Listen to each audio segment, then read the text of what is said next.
The play begins with the brief appearance of a trio of witches and then moves to a military camp, where the Scottish King Duncan hears the news that his generals, Macbeth and Banquo, have defeated two separate invading armies, one from Ireland, led by the rebel Macdonald, and one from Norway.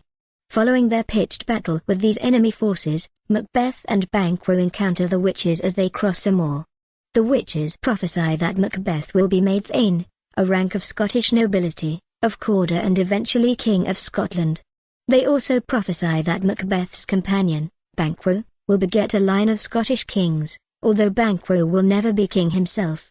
The witches vanish, and Macbeth and Banquo treat their prophecies skeptically until some of King Duncan's men come to thank the two generals for their victories in battle and to tell Macbeth that he has indeed been named Thane of Cawdor.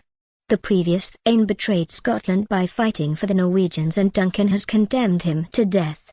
Macbeth is intrigued by the possibility that the remainder of the witch's prophecy, that he will be crowned king, might be true, but he is uncertain what to expect. He visits with King Duncan, and they plan to dine together at Inverness, Macbeth's castle, that night. Macbeth writes ahead to his wife, Lady Macbeth, telling her all that has happened. Lady Macbeth suffers none of her husband's uncertainty. She desires the kingship for him and wants him to murder Duncan in order to obtain it. When Macbeth arrives at Inverness, she overrides all of her husband's objections and persuades him to kill the king that very night.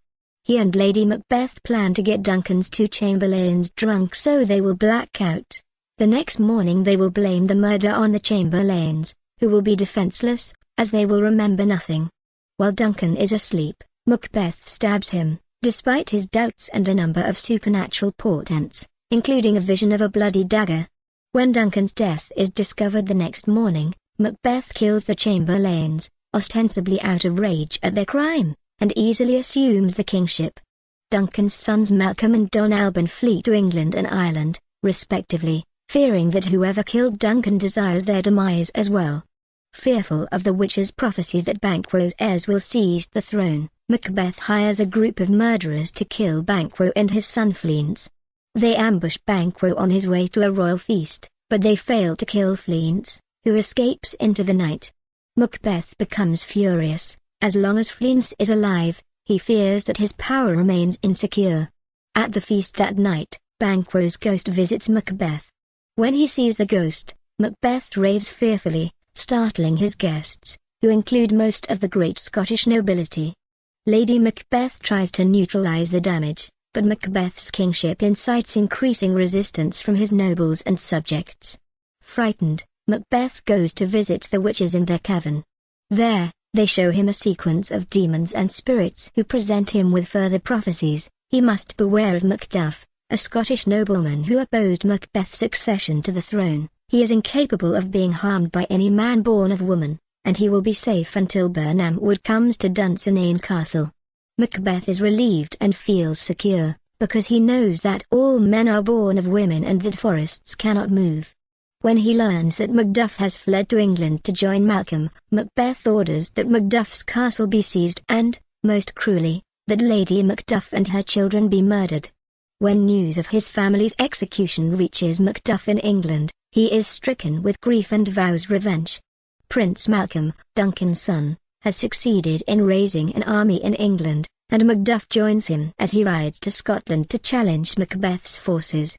The invasion has the support of the Scottish nobles, who are appalled and frightened by Macbeth's tyrannical and murderous behavior.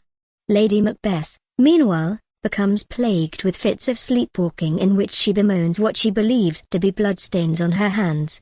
Before Macbeth's opponents arrive, Macbeth receives news that she has killed herself, causing him to sink into a deep and pessimistic despair. Nevertheless, he awaits the English and fortifies Dunsinane, to which he seems to have withdrawn in order to defend himself, certain that the witch's prophecies guarantee his invincibility.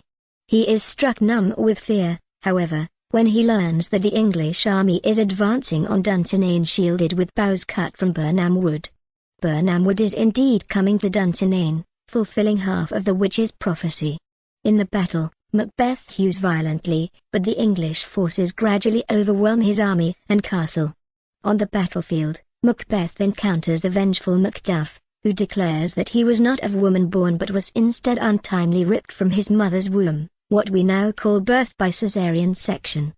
Though he realizes that he is doomed, Macbeth continues to fight until Macduff kills and beheads him. Malcolm, now the King of Scotland, declares his benevolent intentions for the country and invites all to see him crowned at Scone.